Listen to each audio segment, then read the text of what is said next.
Hello, I'm Richard Ridge for BroadwayWorld. I'm at the opening night celebration for the beloved Stephen Sondheim and James Lapine musical Into the Woods, which is part of the Public Theater's 50th anniversary season here at the Delacorte. The cast includes film star Amy Adams and Tony Award winners Donna Murphy and Dennis O'Hare. Into the woods and through the trees to where I am expected, ma'am. Into the woods to grandmother's house. You were certain of your way? The way is clear. The light is good. I have no fear, nor no one should. The woods are just trees. The trees are just wood. I sort of hate to ask it, but do you have a basket? Don't stray and be late. And save some of those sweets for Granny. Tell me what this journey has been like working on this show for you. It's been crazy. From the day we first started rehearsals to now, it doesn't even feel like the same world. I have to say the cast has been amazingly supportive, and I'm just so grateful for all of their help, kind of dragging me through the process, and really just, I'm just so honored to be on stage with such wonderful New York talent. And working on a Sondheim Lapine piece.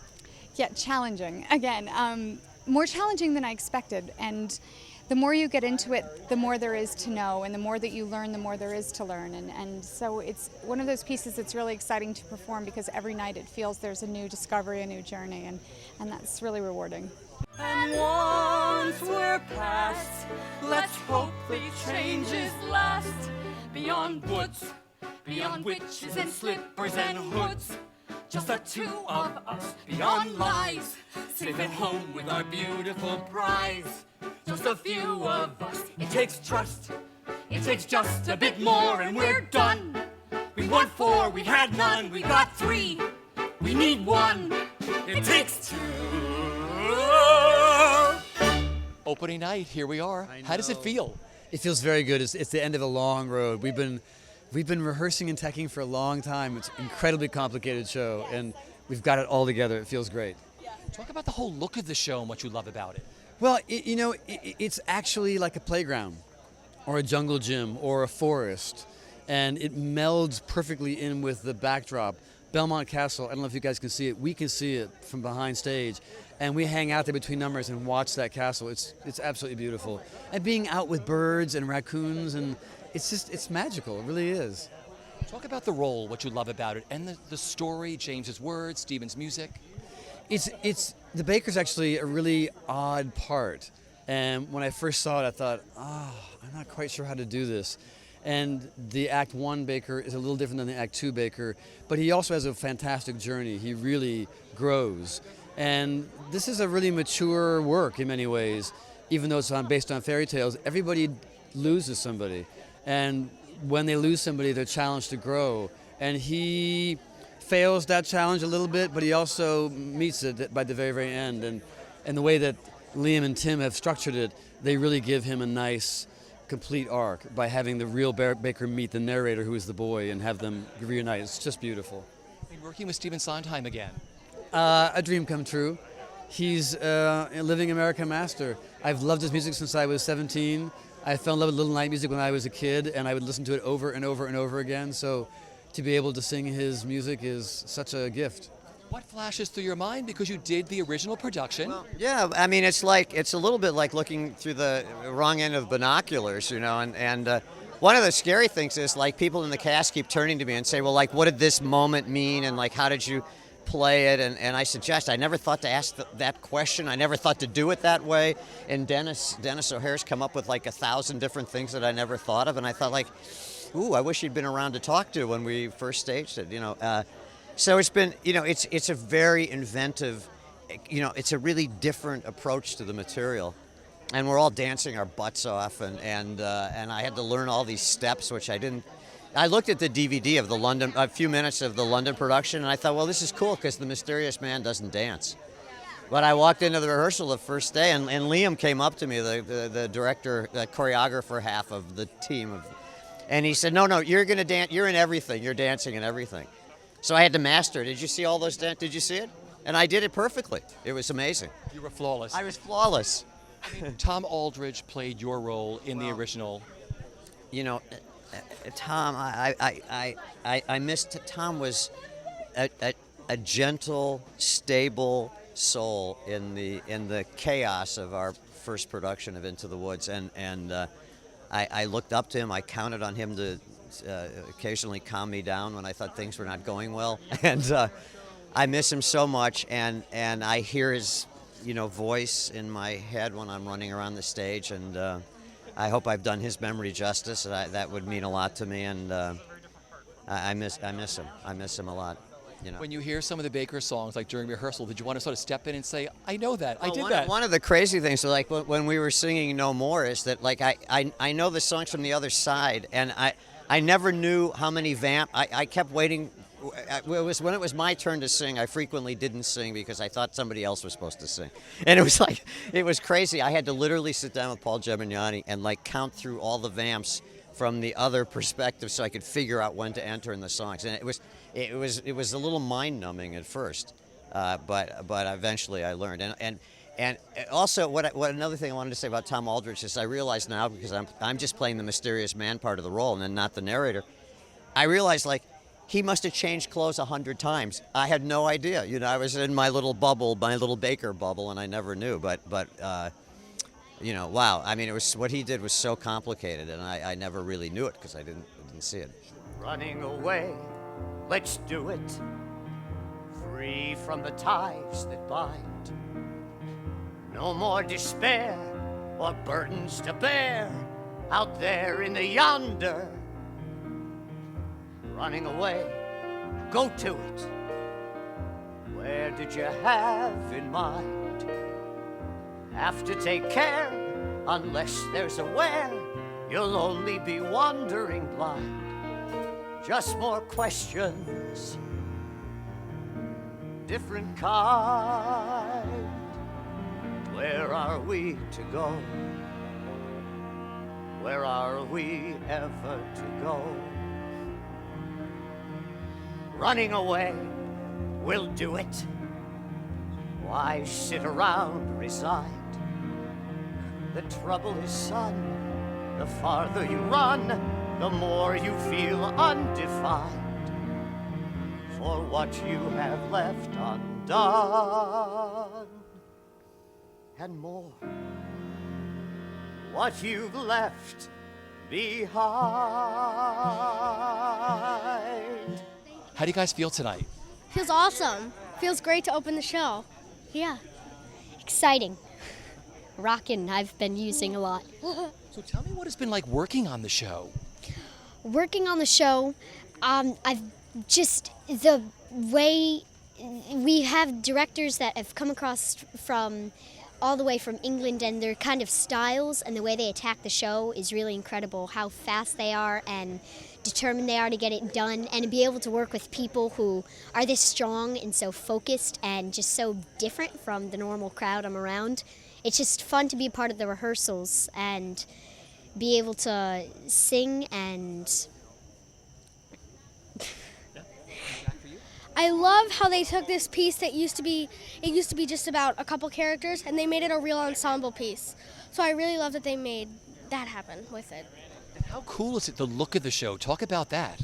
I love how they've almost split up the set in a way that you can tell which is people's houses, and they've made it, the different levels just make it so cool to watch. Yeah. It's practically my own personal little jungle gym that I can climb around. I know Ivan, who plays as the wolf, he always gets to climb around in his scene, so I decided to follow in his footsteps, and I just attack it every day before we have to get to any official work. Let's talk about the role. You guys have been narrators. How cool is that? What do you love about it? I think it's pretty neat that it was an old man at first, and when I heard they wanted a kid for Into the Woods, I thought, I wonder what that meant.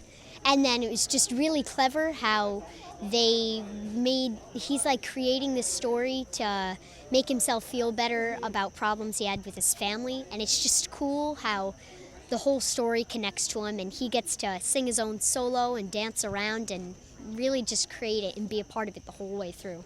That was so beautiful. I'm just so moved by it. I did not see that ending coming at all.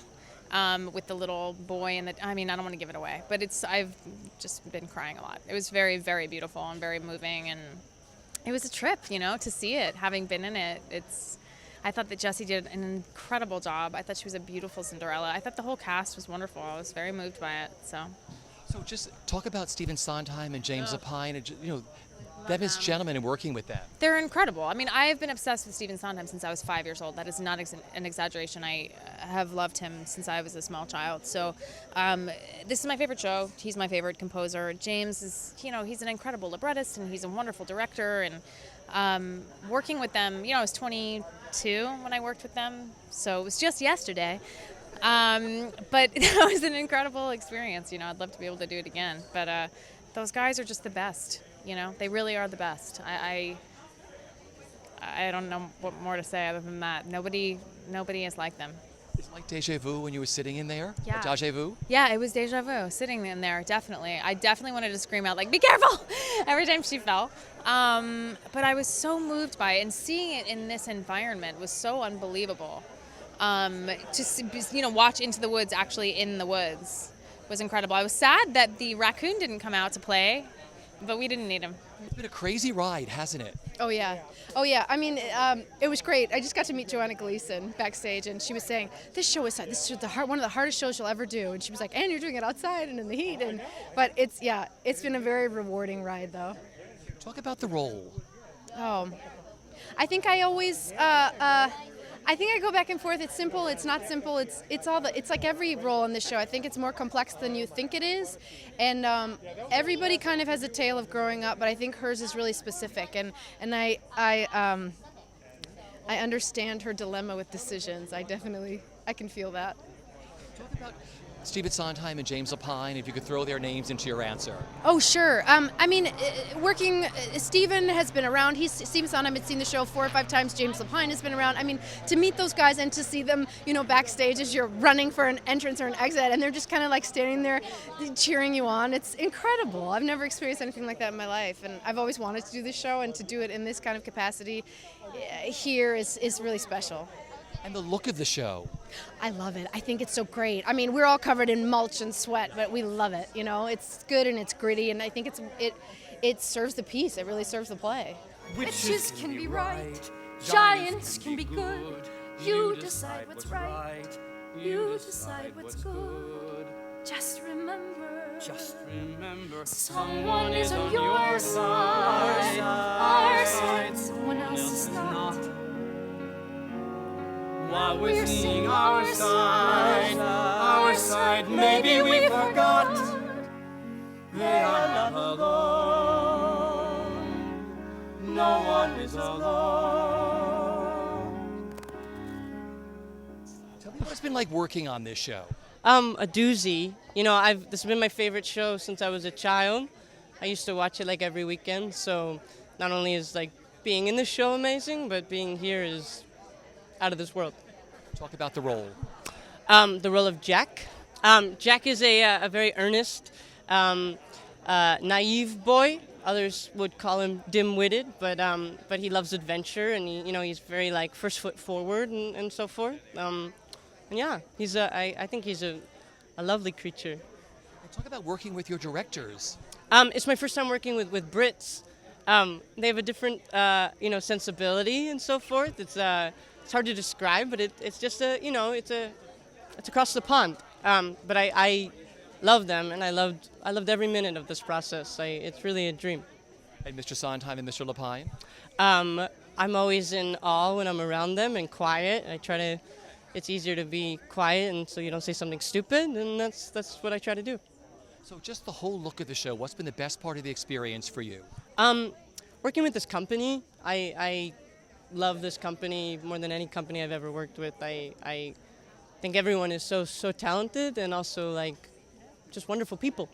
What has it been like working on this? Tell me. It's hard. It has been hard. I think anyone who tells you it hasn't been is lying.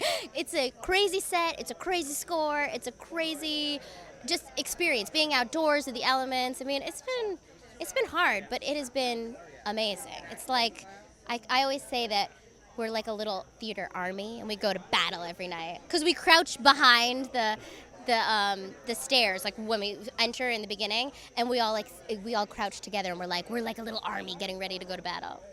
It must feel so cool to sort of come out. Yeah, it does. What a great entrance. It's fabulous. Tell me what you love about the piece itself. I've loved the piece since I was little, since the first time I saw it. I love the idea of, I love the fairy tales, first of all, just because I've always loved them since I was a little girl. But then the way that they sort of topple them over and switch them around, and I think the whole piece is such a beautiful story and such a beautiful message, and it's just an honor to be a part of it. It really is. What about the great role you get to play? I know. I love Miss Little Red. She's scrappy and fearless, and she says exactly what she wants to say, what she's feeling. She doesn't hold anything back. Talk about your directors.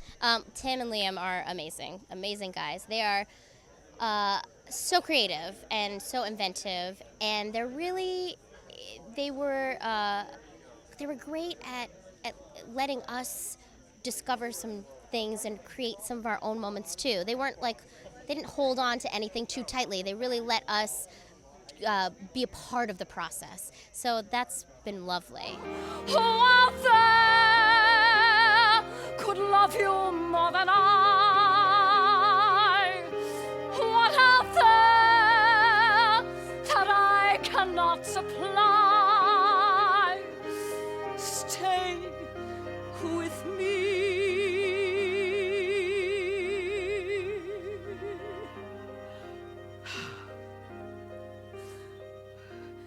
Stay with me. The world is dark and wild. Stay a child while you can be a child. Opening night, how do you feel? It's a magical experience in so many ways, and it's been a long and hard journey in certain ways, just finding our way into this beautiful vision, but owning it in the park, in this setting, which is both providing a kind of magic that you can't manufacture, but also provides challenges that you can't anticipate, from rain during texts and 98-degree temperatures, and recognizing you need to rework things once we're in this space. But this show has always been so deeply affecting to me, and this place, the Delacorte Theater, where I did Drood as an ensemble member in 1985, and I just remember the magical moments of looking up at the castle, looking at the pond, looking at that audience of people who had waited online. In this case, I see people when I leave the theater at night camping out on Central Park West. It's just, so to know that you're giving this beautiful show to the people of New York, it's just, I can't believe it's opening night, but I totally accept that it's opening night and embrace it. What's it been like having Stephen Sondheim and James Lapine around? And if you could throw their names in the answer, I'd appreciate it. Having Steve Sondheim and James Lapine be a part of a process of presenting their work is just, it's as good as it gets. You're in the presence of genius. They've given you this gift of a show, and any notes that they have, any guidance they have is so deeply informed, because the way that they collaborate, and I witnessed this firsthand with Passion, is so complete and so integrated and so thoughtful, and the humanity that's involved, in addition to the great intelligence and technique and artistry, is just, you are spoiled when you have this experience. And I have a picture of them from opening night of Passion that I keep on my desk at home. It's in my dressing room here, and they're kind of my touchstones as an artist, because of who they are and what they give us.